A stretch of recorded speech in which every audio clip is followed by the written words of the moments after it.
Elena Vasquez looked out the window of her small ship as it moved toward the massive space station.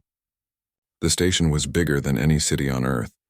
It had been built by aliens who thought humans were nothing more than smart animals. Today, she would try to change their minds. The journey from Earth had taken 3 months. Elena had spent that time learning alien languages and studying their cultures. She knew this meeting could decide the future of all humans. Either Earth would join the Galactic Council as equals, or humans would remain outsiders forever.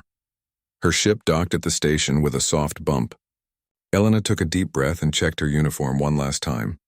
She carried a briefcase with documents that proved humans deserved respect.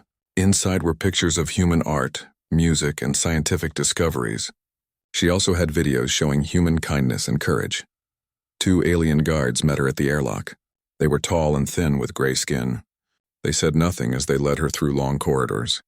Other aliens stared at her as she walked by. Some looked curious. Others looked disgusted. A few made sounds that might have been laughter. The council chamber was huge. 47 different alien species sat in a circle around a central platform.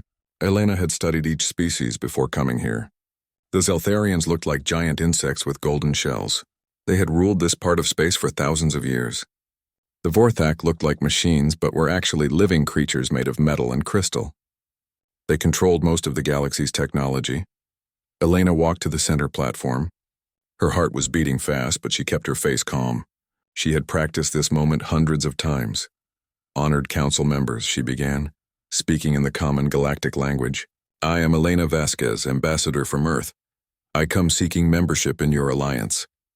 A Zeltharian clicked its mandibles. "The humans wish to join us? How amusing." Its voice sounded like breaking glass. "What could your primitive species possibly offer?" Elena opened her briefcase. "We offer friendship, creativity, and determination. Humans have solved problems that seemed impossible.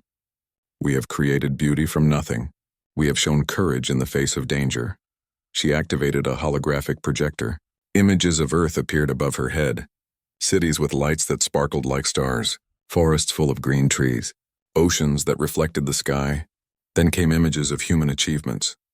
Paintings that made viewers feel deep emotions. Music that could make people cry or laugh. Buildings that reached toward the clouds.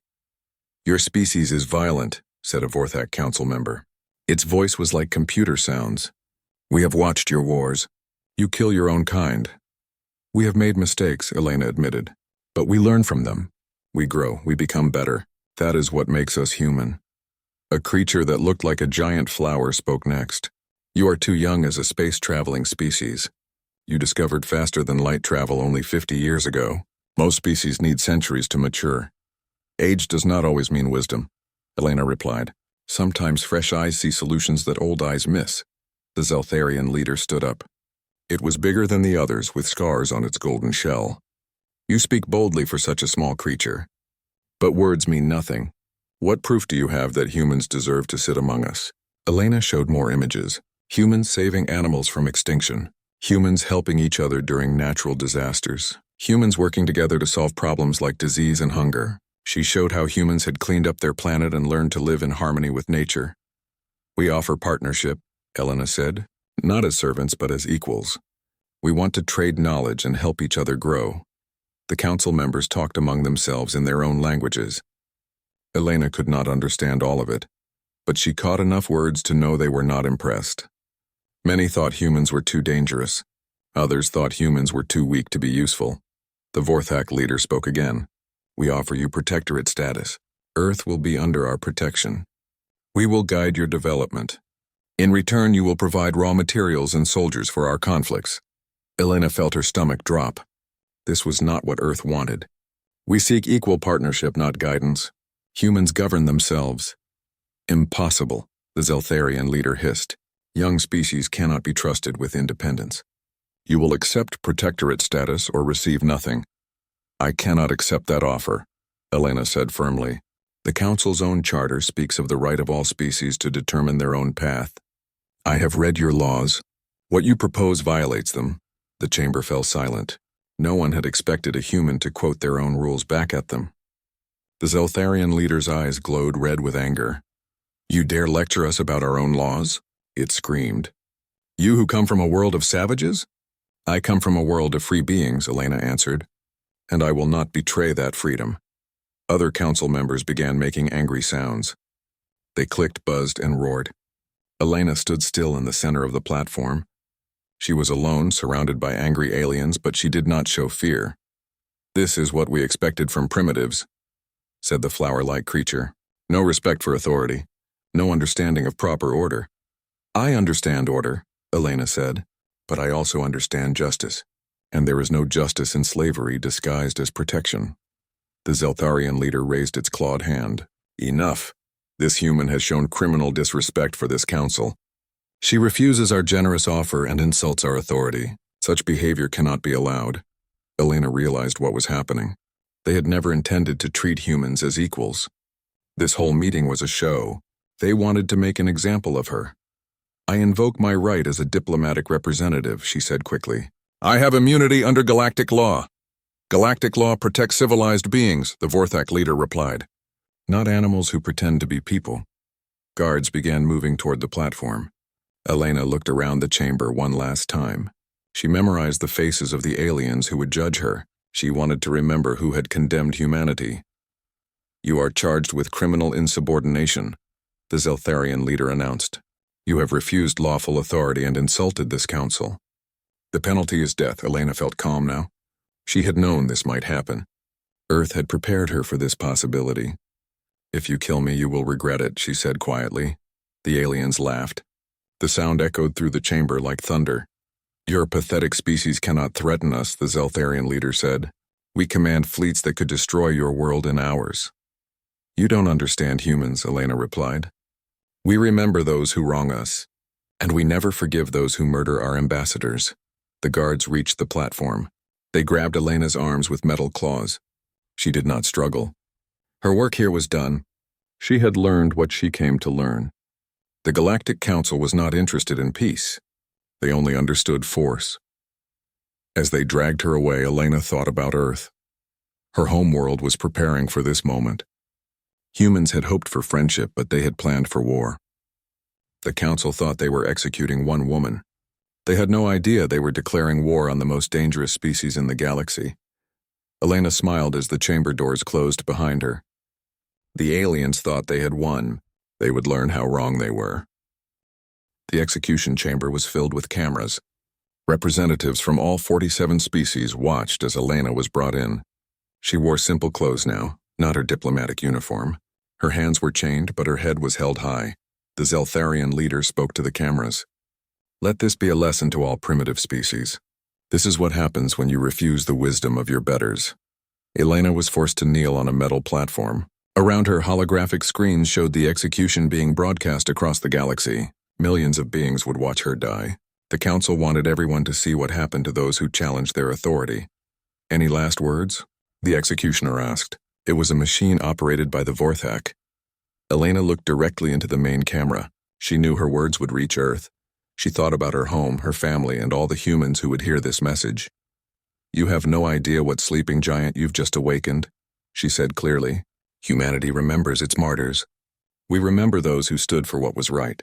And we never forget those who killed them. The machine raised its weapon. Elena closed her eyes and thought of blue skies and green grass. She thought of children playing in parks and lovers walking by rivers. She thought of everything worth dying for. The weapon fired. Elena Vasquez, Earth's first ambassador to the stars, was dead. The broadcast ended. Across the galaxy, beings went back to their normal lives. The council members were satisfied. They had made their point. No other primitive species would dare challenge them now. But on Earth, everything changed. The news reached Earth exactly 4 hours and 37 minutes after Elena died. It arrived during the middle of the day in North America, early morning in Europe, and late night in Asia. Within minutes, every human on the planet knew what had happened.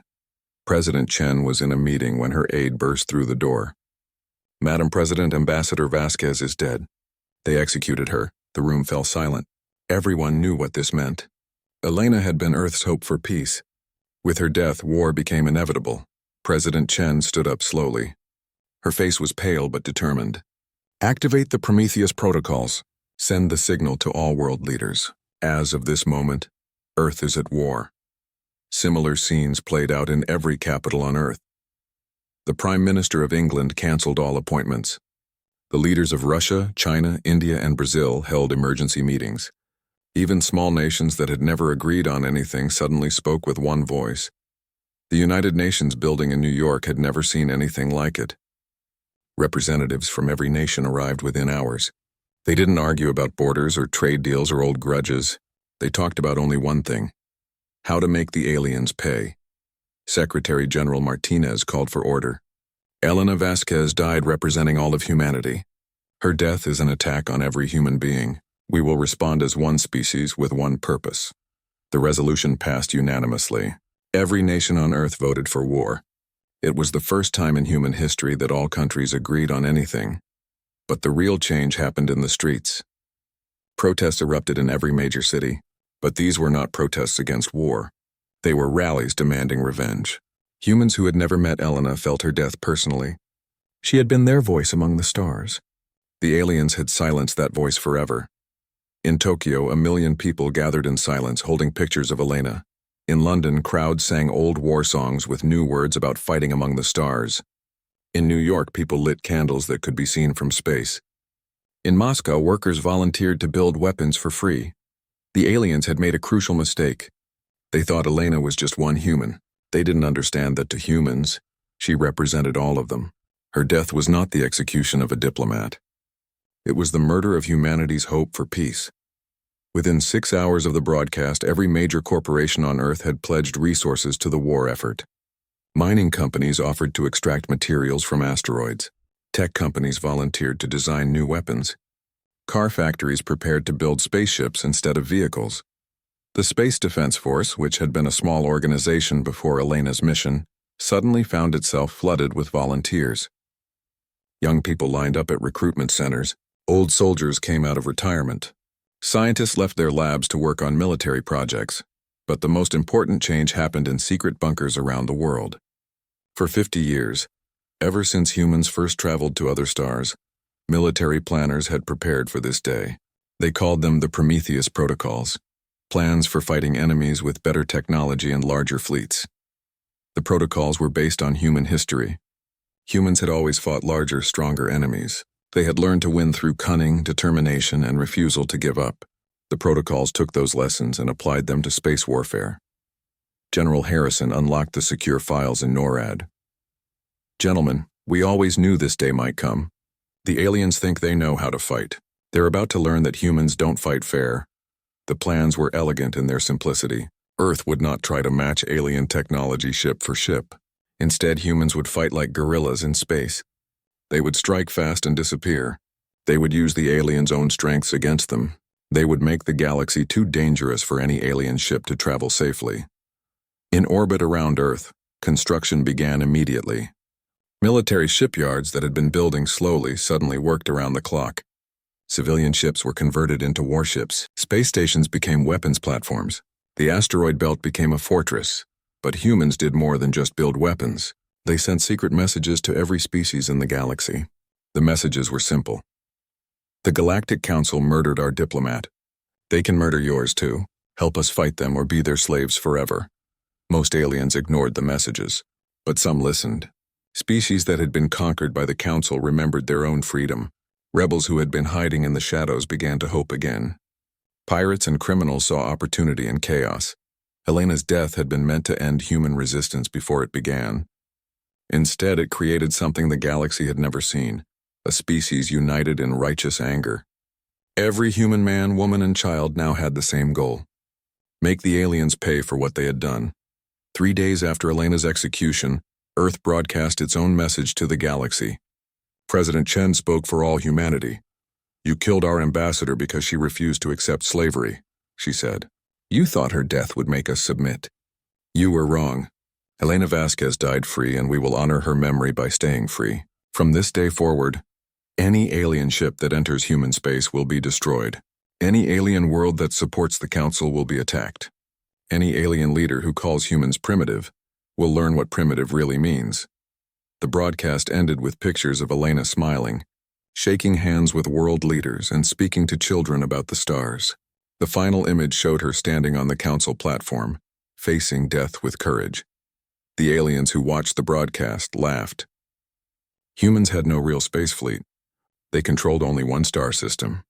Their threats were meaningless, but some aliens were not laughing. Those who knew human history remembered that humans had conquered their own world not through superior strength, but through superior will. They had fought wars against impossible odds and somehow won. As Earth's war preparations accelerated, those few aliens began to worry. They remembered an old human saying that Elena had quoted during her trial, "Never wound what you cannot kill."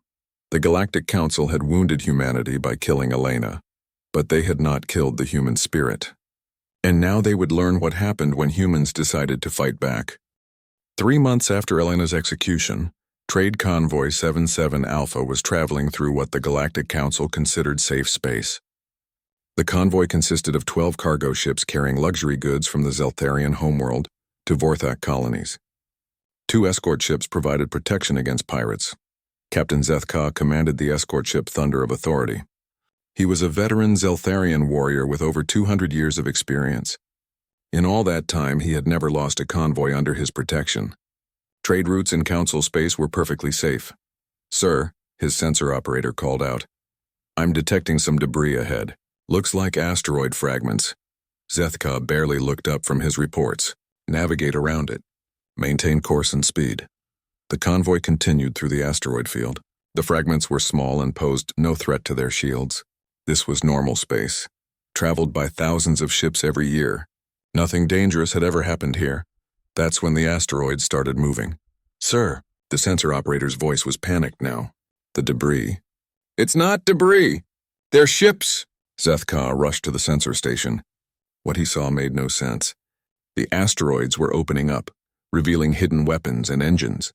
They had been disguised so perfectly that his sensors couldn't tell the difference between rock and metal. "How many?" he demanded. "I count 20. No 30 contacts." "They're surrounding the convoy." Zethka activated the emergency channel. "All ships, battle alert. We are under attack by unknown hostiles." But the trade ships had no weapons. They were built for cargo, not combat. The convoy's only defense was Zethka's 2 escort vessels. The hidden ships revealed themselves fully now. They were unlike anything in the Galactic Council's databases.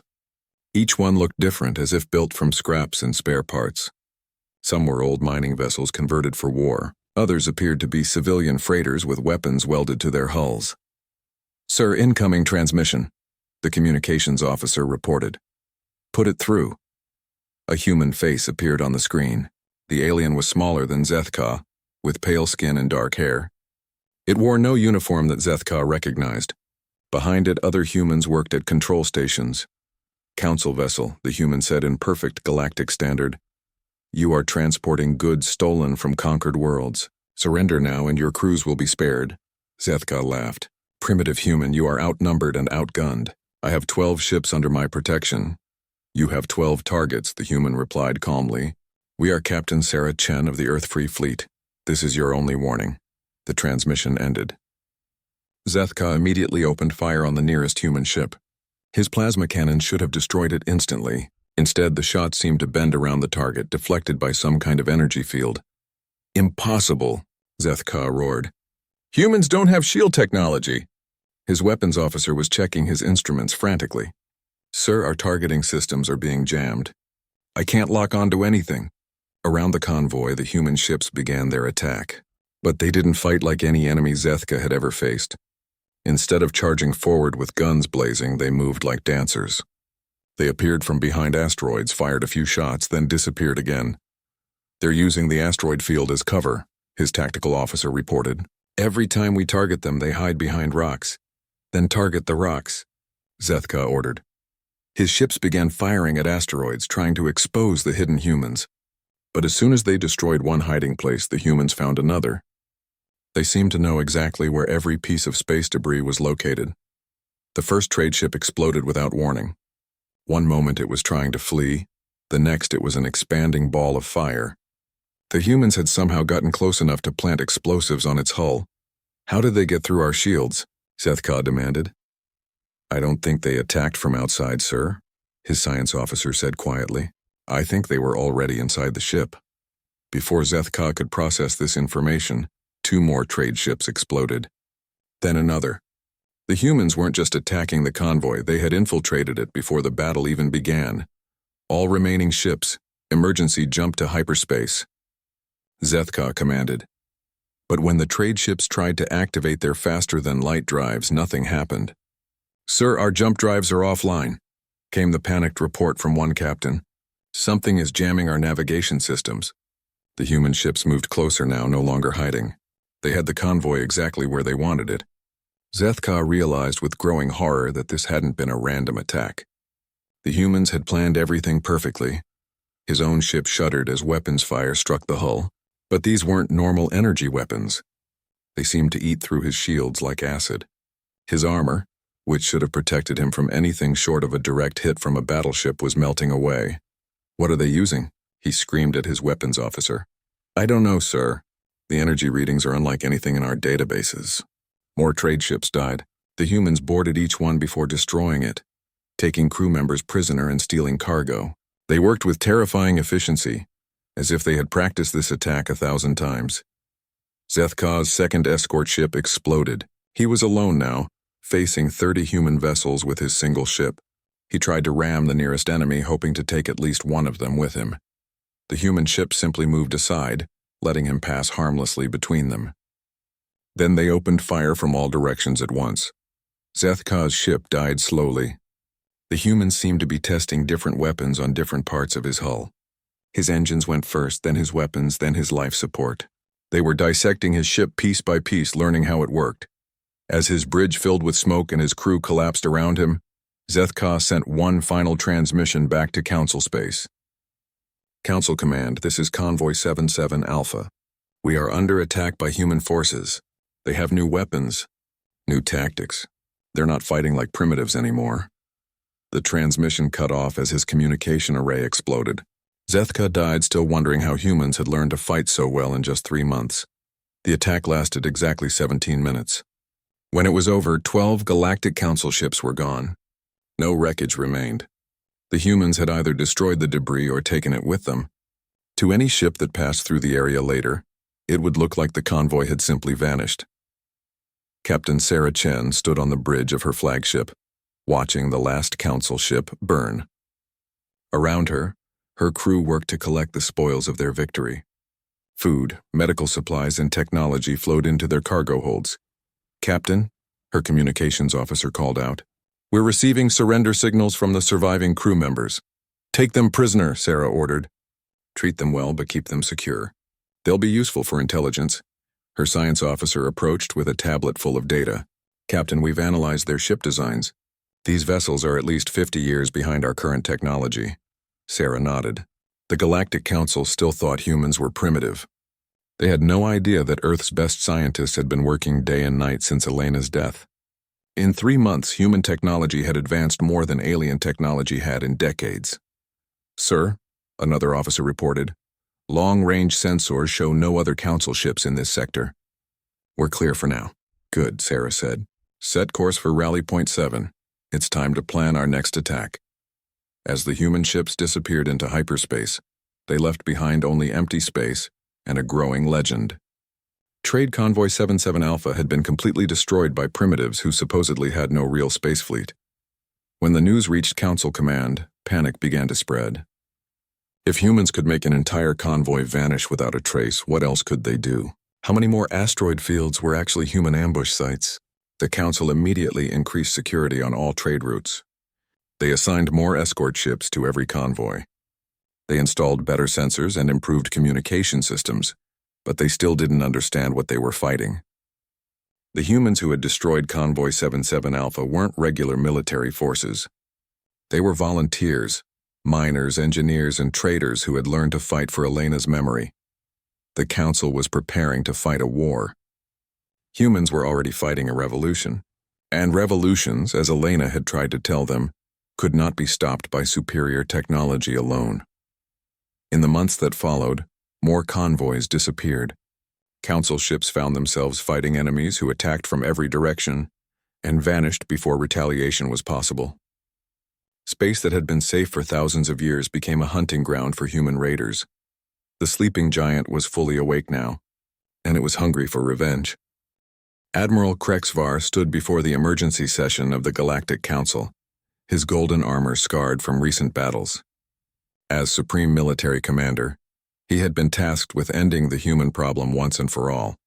6 months had passed since the first convoy disappeared, and the situation had grown far worse than anyone imagined.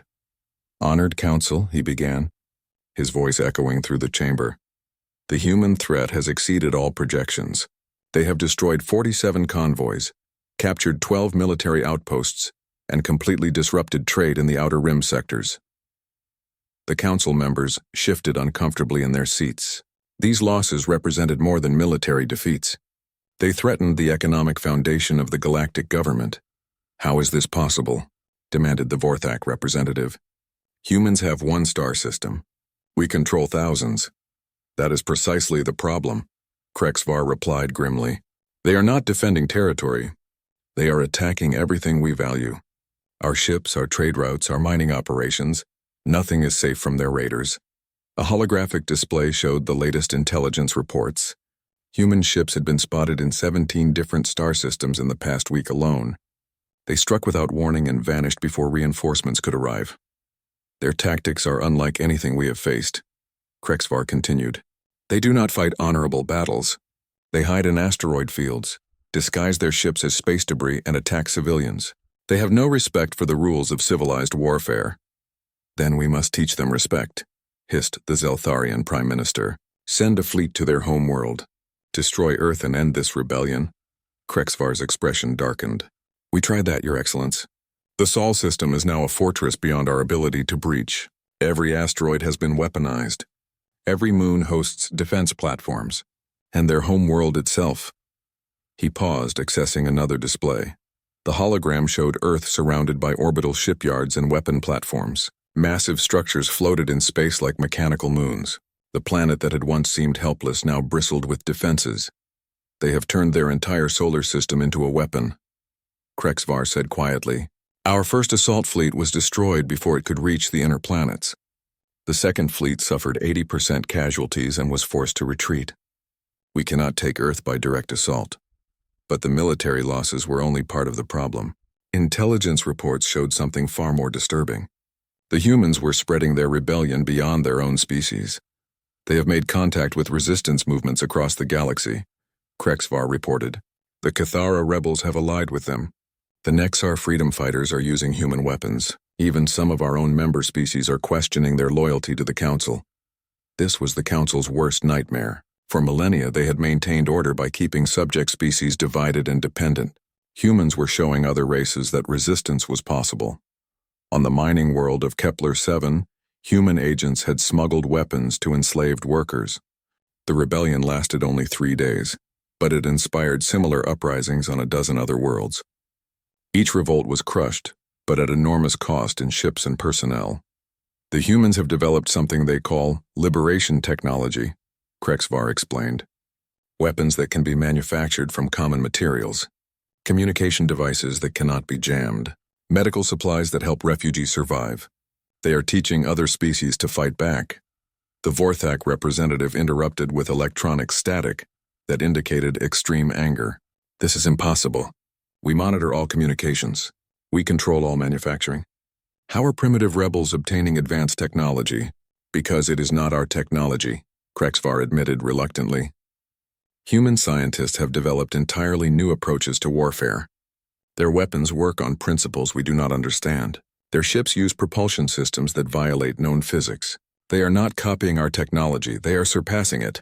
The chamber erupted in shocked voices. Several council members spoke at once, their words overlapping in confusion and fear.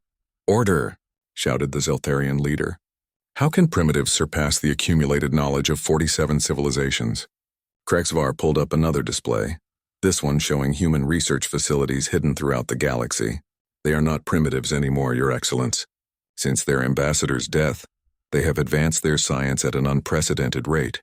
They work 18 hours per day. They share all discoveries freely between research teams. They have no bureaucracy slowing down innovation. But most importantly," he continued, "they are motivated by something we do not understand. Every human believes they are fighting for the memory of Elena Vasquez. They see this war as a sacred duty. They cannot be bribed, threatened, or reasoned with. The evidence was overwhelming. Human raiders had rescued slaves from processing centers. Human engineers had built hospitals on war-torn worlds. Human diplomats had convinced 3 minor species to withdraw from the Council entirely. They are not trying to conquer us, Krexvar realized aloud. They are trying to free everyone we have conquered. They want to destroy the entire concept of the Galactic Council. On the screen, intelligence footage showed human operatives working with alien refugees. They distributed food, medicine, and hope to beings who had lived under Council rule for generations. The humans asked for nothing in return except the promise to help others when possible. This is their true weapon, Krexvar said. Not their ships or their technology, but their ideas. They believe that all species deserve freedom, and they are willing to die to prove it. The psychological warfare was devastating. Council propaganda had always portrayed the government as necessary for galactic order. Humans demonstrated that order without freedom was just another word for slavery. What do our intelligence analysts recommend? Asked the flower-like Botanical Council member. They believe the situation is beyond military solution, Krexvar replied heavily. Every attack we make creates more rebels. Every world we pacify becomes a recruitment ground for human agents. We are fighting an idea, and ideas cannot be killed with weapons. The chamber fell silent. For the first time in their long history, the Galactic Council faced an enemy they could not defeat through superior force. Perhaps, suggested a timid voice from the back of the chamber, we should consider negotiating with them. The suggestion was met with roars of outrage. The idea of negotiating with rebels was unthinkable. The Council's authority came from the belief that they were unbeatable. Admitting weakness would trigger rebellions across the galaxy. Never, screamed the Zeltharian leader. We do not negotiate with primitives. But privately, many Council members were beginning to doubt. Their economy was collapsing as trade routes became too dangerous to use. Their military was stretched thin, fighting multiple rebellions. And worst of all, their own people were beginning to ask uncomfortable questions about freedom and justice. Krexvar left the Council session knowing that the war was already lost. The Council simply refused to admit it. They would continue fighting until their civilization collapsed, rather than acknowledge that humans had been right about freedom. Meanwhile, on a hidden base in the Orion Nebula, Captain Sarah Chen was planning the next phase of humanity's campaign. Around her, representatives from 17 different species worked together as equals. The human revolution was becoming a galactic revolution. Intelligence reports that Council morale is dropping, her communications officer reported. Several Outer Rim governors have stopped sending tribute to the core worlds. Sarah nodded. The plan was working perfectly. Humans weren't trying to replace the Galactic Council with human rule. They were trying to create a galaxy where every species governed itself. How many new allies do we have this week? She asked. 4 new species have requested liberation assistance. The Andromedan merchants want human protection for their trade ships, and the Centauri Republic has formally withdrawn from the Council. Each new ally made the human cause stronger. But more importantly, each new ally proved that Elena's dream of equality was possible. The galaxy was big enough for everyone to be free. Captain, her science officer interrupted. We're receiving a priority transmission from Earth. President Chen wants to speak with you. Sarah smiled. Her sister had become president after the previous government fell during the Unity crisis following Elena's death. The Chen family was now deeply involved in humanity's fight for galactic freedom. Put her through, Sarah ordered. President Chen's face appeared on the main screen. Behind her, the lights of New Geneva could be seen through the windows of her office. Earth was thriving despite the war, its people united by purpose. Sarah, we've just received word that the Tau Ceti system wants to join our alliance. That makes 23 star systems under human protection. Copy that, Madam President. Any word on our request for additional ships? The new fleet will launch next week. 50 vessels, all crewed by volunteers. We're calling them the Elena Vasquez Memorial Squadron. Sarah felt a familiar surge of pride and determination. Elena's name had become a rallying cry across the galaxy. Beings who had never heard of Earth or humans knew the story of the diplomat who died for freedom. The war was spreading faster than anyone had predicted. But this was not the kind of war the Council understood. It was not about territory or resources. It was 5 years after Elena Vasquez died on that cold metal platform. The galaxy was unrecognizable. Admiral Jiang Wei stood on the observation deck of the flagship Liberty's Dawn, watching as another former Council world celebrated its independence. Below them, the planet Kepler 442b, the same world where the original Galactic Council station had orbited, was now home to the Free Species Alliance. "Admiral," his aide reported, "the Zeltharian Emperor is requesting another meeting. He says his people are ready to discuss surrender terms." Zhang shook his head. "Tell him the same thing we told him last month. Humans don't negotiate with slavers. His people can have freedom when they free their own slaves." The war had evolved beyond anything the original planners could have imagined. What began as revenge for Elena's execution had become a fundamental transformation of galactic civilization. The Galactic Council no longer existed as a unified government. Some species had joined the Human Alliance. Others had withdrawn from galactic politics entirely. A few still fought, but they were isolated and desperate. "Sir, incoming transmission from the Vorthak Resistance," the communications officer announced. "They've successfully liberated their capital world. They're requesting human advisors to help establish a new government. Send the diplomatic corps," Zhang ordered. "And remind them, we're here to help, not to rule. Their people choose their own path." This was the key to human success. Unlike the old council, humans didn't conquer worlds to control them. They liberated worlds and then left them free to govern themselves. It was a strategy that the council had never understood and could never counter. The war had cost humanity dearly. Earth's population had dropped by 20% as volunteers left to fight across the galaxy. Entire cities had been converted to weapons factories. Children grew up knowing they might never see their parents again, but humans had never wavered. Elena's memory had become more than just inspiration. It had become the foundation of human culture. Every child learned her story. Every soldier carried her picture. Every diplomat quoted her words. Remember, Elena wasn't just a battle cry anymore. It was a promise that humanity would never again allow diplomats to be murdered for speaking truth. In the former council territories, the change was even more dramatic. Species that had been enslaved for centuries were learning to make their own decisions.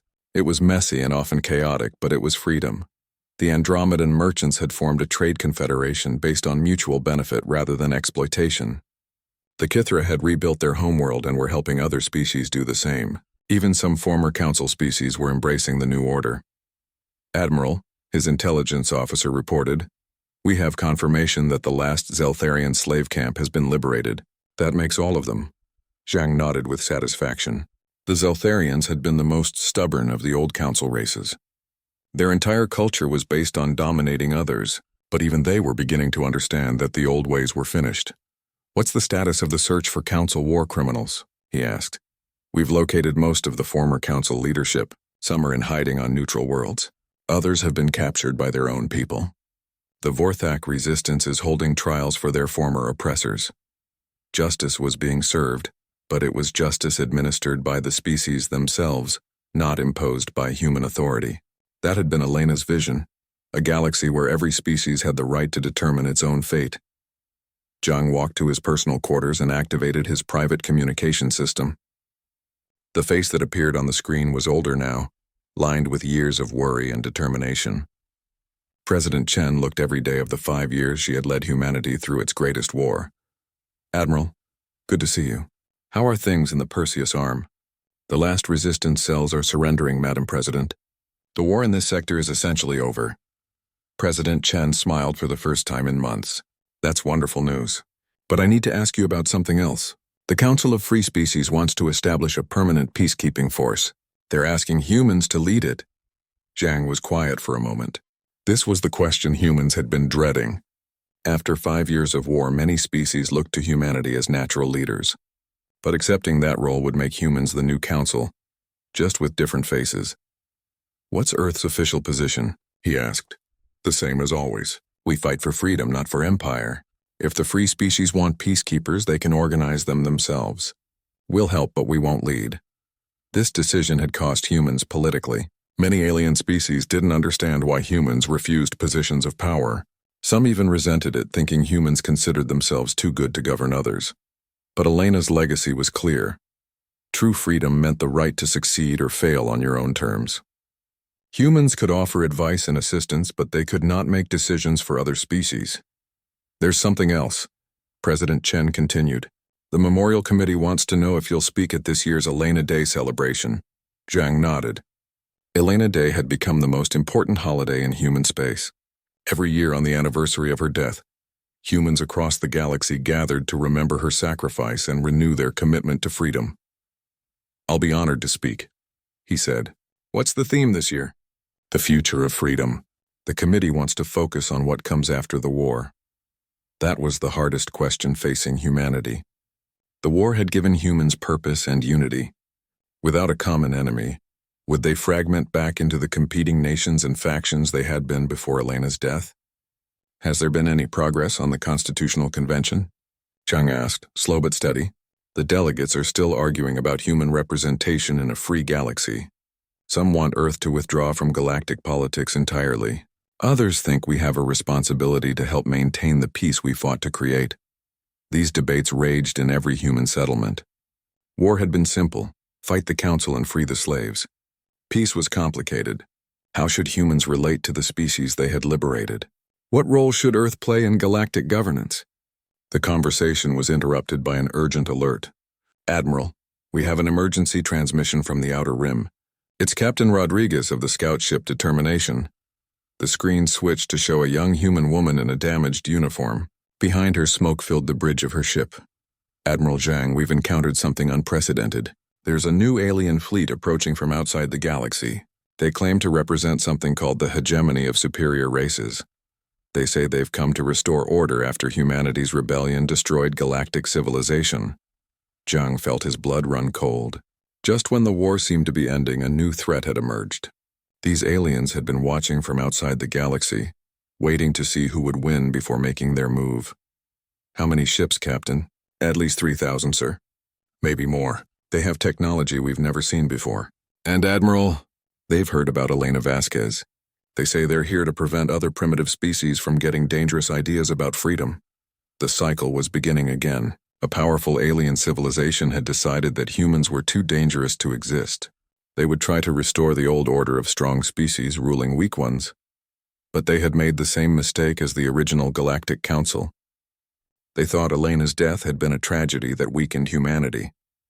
They didn't understand that her death had been a transformation that made humanity unstoppable.